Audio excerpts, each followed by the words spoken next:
We're here at Darren Till at the launch of UFC 3 from EA Sports.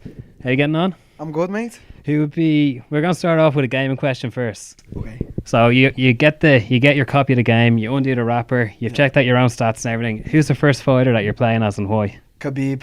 Khabib? Yeah, just because I'm a fan, mate. I'm not going to play myself for obvious reasons. I just think it's a bit vain. But Khabib, because I'm probably his biggest fan in the UFC, so...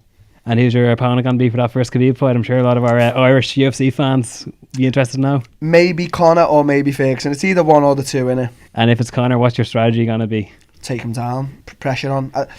Conor's good, but I think if you put pressure on Conor, he gasses. I think he's got a bit of... If he has got a downfall, I think his downfall's in the cardio department. But yeah, that's what I'd do. But I'd have to watch out for the left hand because I feel like if he plugs it on anyone, they're going to sleep.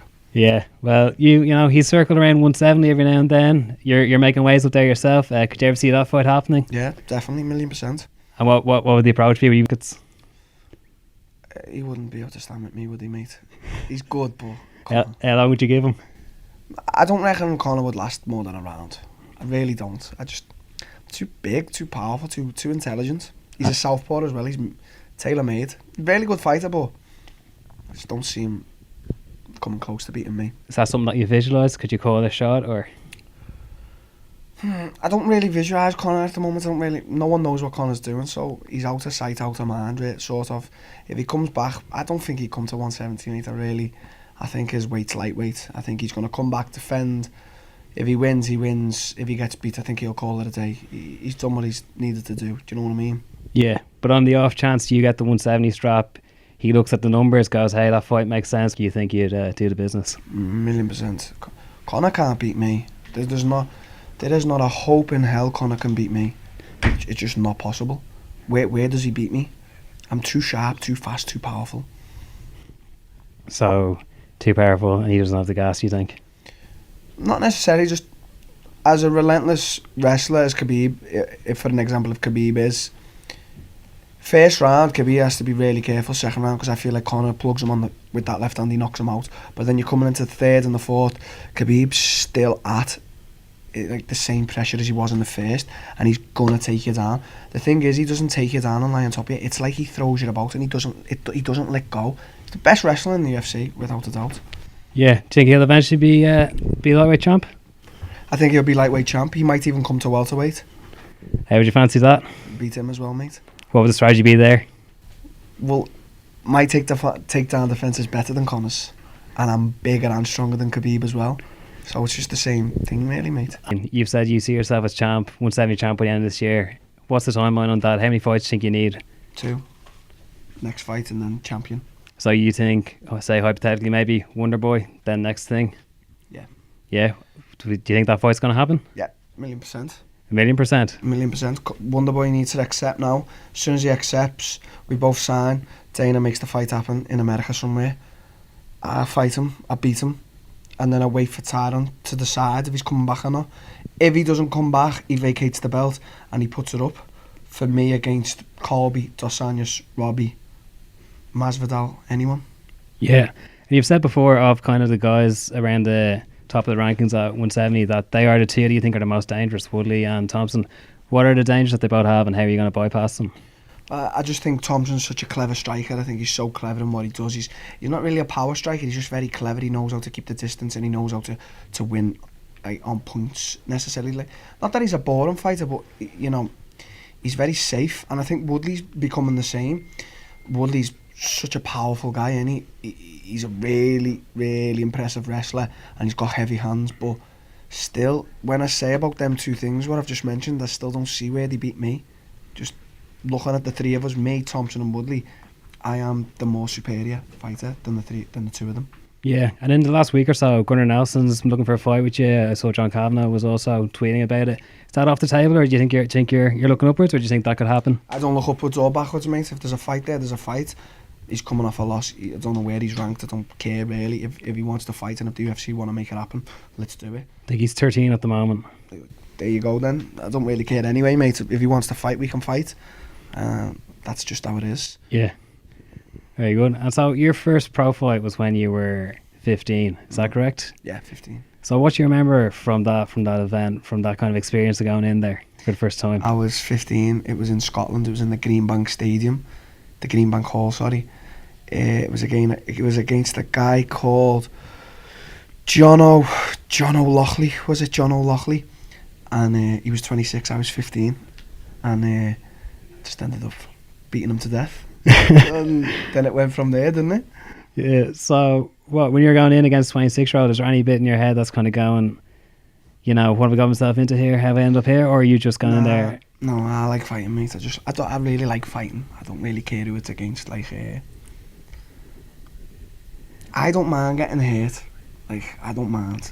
Like, a lot of times people say, I'll die in that cage, but do they really mean it? Like, I really mean it. Like, I really deep down mean it.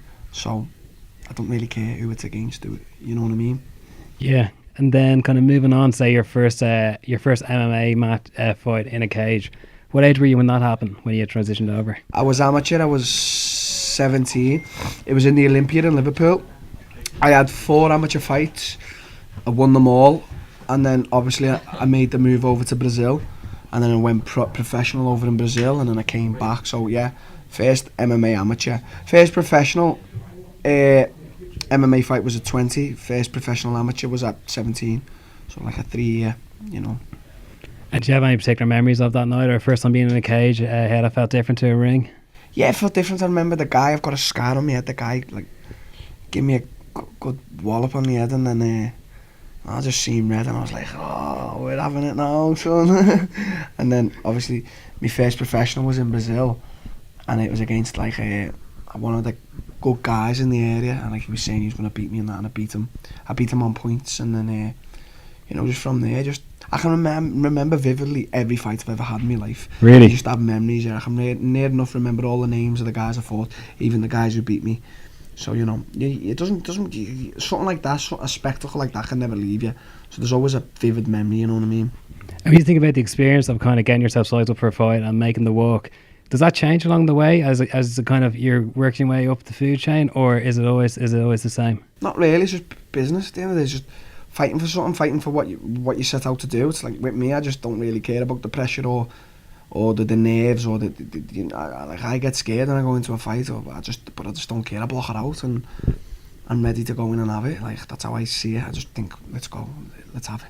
You spoke about your first fight being in Brazil, and kind of for people who aren't familiar with your backstory, can you maybe tell us about how you ended up going from Liverpool to Brazil? Are you fishing for the real story, or do you just want me to say that I went to Liverpool or Brazil? I can give you have to be more specific. I can give the 5-second story, but for people who aren't aware of your backstory, you're involved in an incident when you were younger, when you were stabbed in a nightclub. Yeah, I was like, I wasn't a bad kid or nothing, but like maybe I was involved with the wrong crowd. I don't really know how to explain it to like the casual fan or whatever, but like I was training hard, but I was also distracted outside the gym, and I just remember being in a nightclub getting into like a fight and that one my mates did, and I remember like going over to help out, and like I remember just being in the midst of it all, and before I knew it, like my t-shirt was bred right and everyone was saying I'd been stabbed, but I didn't believe it. I was like, I haven't. And then I remember getting dragged outside the nightclub and just getting rushed off to hospital, and the few weeks of being in hospital, I was on like a life support machine thing type of, because it touched my artery. And then like when I was fully able to leave the hospital and I went back to the gym, I said to my coach, like, oh, well, what should I do now? Like, and he basically told me, like, if you want to be a champion and want to be this great fighter you keep talking about, it's time to like really focus on your career and stop messing about, sort of thing. So I said, okay, what do I need to do? And he was like, you have to go to Brazil. They're waiting for you. The lion's den's waiting for you. So I just said, okay, mate, bye. And was that a tough decision to make, like leaving your life, your family, everything behind? Nothing entered my mind apart from, okay, do I need to go to Brazil? Okay, sounds, I'll go. I didn't really, I don't know, I didn't care. I don't care. You've got now Portuguese. What's that like? In a new gym. Like being a baby when you're crying for something but you don't know how to speak. It's like, I couldn't speak to anyone. Everyone must have just looked at me like a clown, and I don't like that feeling. So I was like, I'm gonna have to speak their native tongue now, and I did. It took me a few months, but you got there. And so we're here now, ranked 7 at 170. Along the way, you fought at a UFC fight night in Dublin in 2015. Yeah. What do you remember that experience and that night in? It was amazing. It was unbelievable. It was my first fight of the night. So I remember, like, that. I remember the fight was a war. I remember just beating him up for 2 rounds. And then, obviously, everyone knows that my shoulder popped in the third.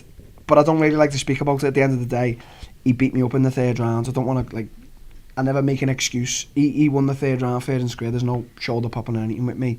But obviously people know that's why I had the long layoff, because my shoulder popped. And then I remember, like, Dana said Dana gave it top 8 fights of the 2015. It was fight of the night. It was, the crowd were unbelievable. And I was just a boss. It was really good. It was good. Stayed in the Gibson Hotel. We all had an after party in there. It was amazing. Happy days. Are nights like that part of what motivates you and makes you really want to bring a big show to Liverpool? Yeah, it's good. It's good to be, like, in the eye, in the centre of attention. But, like, if it happens, it happens. If it doesn't, it doesn't. Like, I'm just fighting for greatness, Even if nobody knows and there's no cameras or whatever, as long as I fight for greatness and I know that I was the greatest, that's what really matters. Which is like, I've heard, there's one quote I heard you were talking on the MMA where you said that you love the thrill of hurting people and getting hurt. Yeah. Where do you think that comes from? Or? I don't know. It's like, I like standing in front of another man to decide who's the more powerful person. Do you know what I mean? Like, let's take everything away from us, and let's see who's the more powerful man. Do you know? Who's the more to me, fighting's, it's about intelligence. It's not about, like, who's the strongest. Like, I am not the strongest or the biggest puncher, but I'm the most intelligent. So that's why I know I can beat everyone in the world. And, like, when you're training, how much time do you put into kind of video analysis and breaking down opponents? In the gym, I like to. Everyone in the gym who knows me, I like to mentally break people. So, like, it's like an ongoing thing with me. Even when we're not training, I'll be planting seeds and saying certain things to get into their head. And they're my training partners, they're my teammates. So, like, I shouldn't be doing that, but it's dog-eat-dog world, in the gym. It's kill or be killed, sort of. I don't like saying them quotes, but it is, Because if someone else wins that belt, are they going to, like, congratulate me for all the hours that... It's not really work like that. We're all teammates, but at the end of the day, the glory's only when I win the belt, not when they win it. Like, I want them all to win a belt and get in the UFC, but it's every man for themselves. So yeah. Let's just fucking try and knock each other out. That's what I want to do. And I try to knock everybody out. And you're obviously a big welterweight, and you've got your eyes on 180. Fucking huge, mate. And, like, I know I've seen you responding to comments of people saying, like, how's this guy who's so big fighting at this weight, and talking about, like, oh, is he using PEDs, whatever. Is it frustrating to get that? No, dude, I'm a donut eater. Like, come and drug test me every day. You ain't gonna find nothing. I make the weight clean. There's no cheating going on. So, what you want to say? Listen, at the end of the day, what do they know? What do they know? They don't know nothing. Like, I never come from no sob story or anything, and I don't like it when people say about it, but they don't know nothing. They don't have to go through that long road. Like, everyone thinks fighting's easy. It's not easy. Like, come and try it if you think it's easy. You know what I mean? Like, yeah. I have an ongoing joke with my uncle. He's an electrician, and, like, he always says, I couldn't do a day what he does, but 99% of the world couldn't do what I do. That's literally how it is. So, Yeah, and so even on the streak, you've been picking up bonuses. It feels like a bit of the weight of the organisation's gotten behind you. They've been giving you a bit of a push. How's your life changed since this has all taken off? It hasn't really changed. I have not changed my life. Maybe I get noticed more. People, I find it weird. People ask me for pictures and that, but my life will never change. Like, I'm just me, just a little kid from the streets, just trying to do this and that. And I'm not going to change. Nothing will change me. That's just how I am. Life hasn't changed.